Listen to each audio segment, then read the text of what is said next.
a lot of brands right now, every day, are like trying to figure out what to do with a shoestring budget, right? Yep. A lot of brands are like, you could take all the great advice out there, and like, if you have $10 million to spend on marketing, like you could do it all and it'll all work, because you have that kind of budget. But when you don't have that, and when you are a startup, scrappy CPG brand or something, it's hard to, play on that level. And you have to kind of really be effective with what you choose, what your lane is. Do you have any advice for brands that are in that space that are kind of trying to, figure it out with as little as possible? Yeah, I would say my advice is something that honestly applies to more than just supplements and to the wider D2C industry. It's truly about making your brand seem interesting to people. Like you can have the most scientific product and like achieve X, Y, and Z in terms of results, but if you're not talking to people in a way that they want to hear the information, it doesn't matter.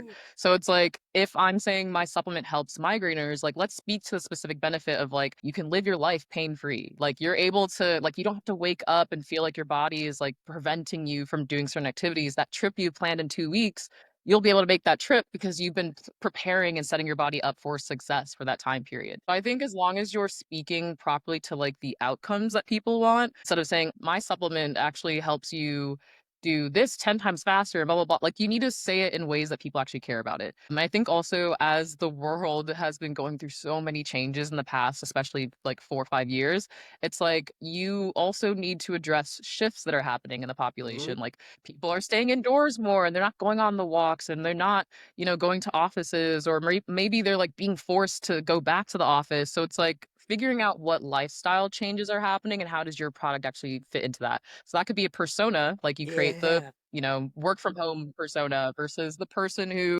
works in the office, but they've been groggy for like the last year because they realize their magnesium is low. Like coming up with a persona and then figuring out what are the outcomes that your product drives is going to be massive for people.